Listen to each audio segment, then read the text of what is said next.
ಶ್ರೀ ಗುರುಚರಿತ್ರೆ ಶ್ರೀ ಗಣೇಶಾಯ ನಮಃ. ಅಧ್ಯಾಯ 48.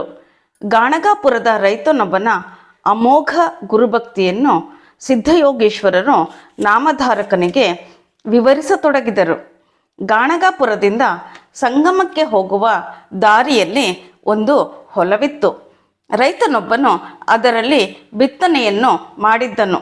ಶ್ರೀ ಗುರುಗಳು ಪ್ರತಿದಿನವೂ ಸಂಗಮಕ್ಕೆ ಅದೇ ದಾರಿಯಲ್ಲಿ ಹೋಗುವಾಗ ರೈತನು ಅವರಿಗೆ ವಂದಿಸುತ್ತಿದ್ದನು. ಶ್ರೀ ಗುರುಗಳ ಮಾತೆಂದರೆ ಆತನಿಗೆ ವೇದವಾಕ್ಯವಾಗಿತ್ತು. ಶ್ರೀ ಗುರುಗಳಲ್ಲಿ ಆತನಿಗೆ ಅಷ್ಟೊಂದು ಭಕ್ತಿ. ಪ್ರತಿನಿತ್ಯವೂ ಶ್ರೀಗಳು ಬರುವವರೆಗೂ ಅವರ ದಾರಿ ಕಾಯುತ್ತಾ ನಿಂತು ಬಂದೊಡನೆ ನಮಸ್ಕರಿಸುತ್ತಾ ನಿಲ್ಲುತ್ತಿದ್ದ. ರೈತನನ್ನು ಕಂಡು ಶ್ರೀ ಗುರುಗಳು ಮನದಲ್ಲೇ ಸಂತಸಪಟ್ಟರು. ಇದು ಪ್ರತಿನಿತ್ಯದ ಕಾರ್ಯಕ್ರಮವಾಗಿ ಹೋಗಿತ್ತು. ಶ್ರೀ ಗುರುಗಳು ಒಮ್ಮೆ ಸಂಗಮಕ್ಕೆ ಹೋಗುತ್ತಿರುವಾಗ ಎಂದಿನಂತೆ ಅವರಿಗೆ ನಮಸ್ಕರಿಸಿದ ರೈತನು ಶ್ರೀ ಗುರುಗಳಿಗೆ ತನ್ನ ಹೊಲದಲ್ಲಿ ಬೆಳೆದ ಬೆಳೆಯನ್ನು ತೋರಿಸುತ್ತಾ, ಈ ಸಲ ಬೆಳೆ ಚೆನ್ನಾಗಿದೆ ಎಂದು ಹೇಳಿ ಅವರನ್ನು ಹೊಲದೊಳಗೆ ಕರೆದೊಯ್ದನು. ಶ್ರೀಗಳು ಬೆಳೆ ಚೆನ್ನಾಗಿದೆ ಎಂದ ಮೇಲೆ ಇನ್ನೇನು ಚಿಂತೆ ಎಂದು ಕೇಳಿದರು. ಆಗ ರೈತನು, ಬೆಳೆ ಇನ್ನೂ ಹೆಚ್ಚು ಬಂದಿದ್ದರೆ ಚೆನ್ನಾಗಿತ್ತು ಎಂದನು. ಶ್ರೀ ಗುರುಗಳು ಅವನನ್ನು ಪರೀಕ್ಷಿಸಲು, ನಾವು ಈಗ ಸಂಗಮಕ್ಕೆ ಹೋಗುತ್ತಿದ್ದೇವೆ.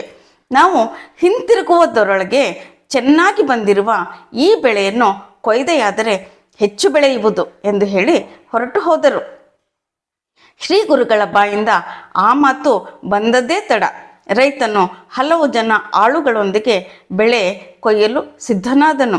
ಆತನ ಹೆಂಡತಿ, ಮಕ್ಕಳು, ಕೊನೆಗೆ ಗ್ರಾಮಾಧಿಕಾರಿ ಹಾಗೂ ಹೊಲದ ಒಡೆಯನನ್ನೂ ಸೇರಿದಂತೆ ಎಲ್ಲರೂ ಅವನು ಮಾಡುತ್ತಿರುವುದು ತಪ್ಪೆಂದು ಬೆಳೆ ಕೊಯ್ಯುವುದು ಬೇಡವೆಂದು ಹೇಳಿದರು. ಆದರೂ ರೈತನು ಹಠ ಬಿಡದೆ ಬೆಳೆಯನ್ನು ಕೊಯ್ದನು. ಹೀಗೆ ಶ್ರೀ ಗುರುಗಳ ಸಂಗಮದಿಂದ ಹಿಂತಿರುಗುವ ಸಮಯಕ್ಕೆ ಬೆಳೆಯನ್ನು ಕೊಯ್ದು ಮುಗಿಸಿದ್ದರು.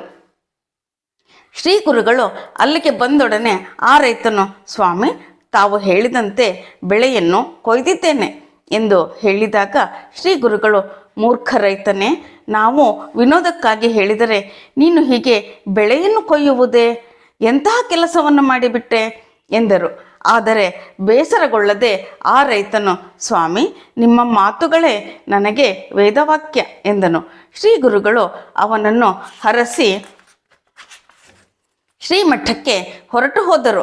ಬೆಳೆ ಕೊಯ್ದ ರೈತನನ್ನು ಜನ ಬಾಯಿಗೆ ಬಂದಂತೆ ಆಡಿಕೊಳ್ಳತೊಡಗಿದರು. ಕೆಲವರು ಅವನನ್ನು ಮೂರ್ಖನೆಂದು ಬೈದರು. ಇನ್ನು ಕೆಲವರು ಅವನನ್ನು ಹುಚ್ಚನೆಂದರು. ಹಲವರು ಗುರುವಾಕ್ಯ ಸುಳ್ಳಾಗದು ಎಂದರು. ಅವನ ಹೆಂಡತಿ ಮಕ್ಕಳು ಅವನನ್ನು ನಿಂದಿಸಿದರು. ಇದ್ಯಾವುದರಿಂದಲೂ ಆ ರೈತನು ವಿಚಲಿತನಾಗಲಿಲ್ಲ. ರೈತನು ಬೆಳೆ ಕೊಯ್ದು 8 ದಿನಗಳು ಕಳೆದವು. ಇದ್ದಕ್ಕಿದ್ದಂತೆ ವಾತಾವರಣದಲ್ಲಿ ಏರುಪೇರಾಯಿತು. ಶಾಖವು ಹೆಚ್ಚಾಯಿತು. ಹೆಚ್ಚಾದ ಶಾಖದ ಫಲವಾಗಿ ಸುತ್ತಮುತ್ತಲ ಗ್ರಾಮದ ಹೊಲಗಳಲ್ಲಿ ಪೈರುಗಳು ಒಣಗಿ ನಾಶವಾದವು. ಅದೇ ಸಮಯದಲ್ಲಿ ಅಗಾಧ ಮಳೆ ಸುರಿಯಿತು. ಭೂಮಿಯಲ್ಲಿ ನೀರು ಹರಿದು ಹೋಯಿತು. ಗಾಣಗಾಪುರದಲ್ಲಿ ಎಲ್ಲ ಹೊಲಗಳು ಹಾಳಾದವು. ಅದುವರೆಗೂ ಹುಚ್ಚನೆನಿಸಿಕೊಂಡ ರೈತನಿಗೆ ಮಳೆಯಿಂದಾಗಿ ಅನುಕೂಲವೇ ಆಯಿತು.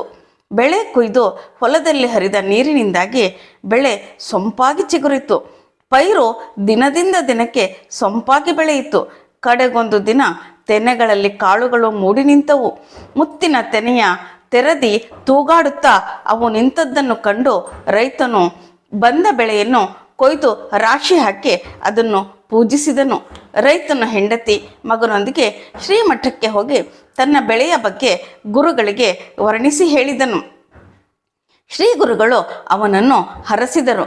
ರೈತನು ಹೆಚ್ಚಾದ ಬೆಳೆಯನ್ನು ತೆಗೆದಿದ್ದರಿಂದ ಗ್ರಾಮಾಧಿಕಾರಿಗೆ ಸಲ್ಲಿಸಬೇಕಾಗಿದ್ದ ತೆರಿಗೆಯನ್ನು ಸಲ್ಲಿಸಿ ಹೊಲದ ಒಡೆಯನಿಗೆ ಎಂದಿಗಿಂತಲೂ ಹೆಚ್ಚಾಗಿ ಧಾನ್ಯವನ್ನು ನೀಡಿ ಬಡಬಗ್ಗರಿಗೆ ಧಾನ್ಯವನ್ನು ದಾನ ಮಾಡಿ ಉಳಿದ ಧಾನ್ಯವನ್ನು ತನ್ನ ಮನೆಗೆ ತೆಗೆದುಕೊಂಡು ಹೋದನು. ಸ್ಥಿರವಾದ ಗುರುಭಕ್ತಿಯುಳ್ಳವನ ಮನೆಯಲ್ಲಿ ಲಕ್ಷ್ಮಿ ಯಾವಾಗಲೂ ನೆಲೆಸುವಳು. ಅಂತಹವನಿಗೆ ಎಂದೂ ಕಷ್ಟಗಳು ಬರಲಾರದು. ಗುರುಭಕ್ತಿಯ ಪರಿಣಾಮವಾಗಿ ಅವನ ಮನೋಕಾಮನೆಗಳು ಪೂರೈಸುವುದು. ಹೀಗಿರುವುದರಿಂದಲೇ ಗುರು ಸೇವೆಗೆ ಮಹತ್ವ ಸ್ಥಾನವು ದೊರಕಿರುವುದು ಎಂದು ಯೋಗೇಶ್ವರರು ನಾಮಧಾರಕನಿಗೆ ಹೇಳಿದರು ಎಂಬಲ್ಲಿಗೆ ಶ್ರೀ ಗುರುಚರಿತ್ರೆಯ 48ನೇ ಅಧ್ಯಾಯವು ಸಂಪೂರ್ಣವಾಯಿತು.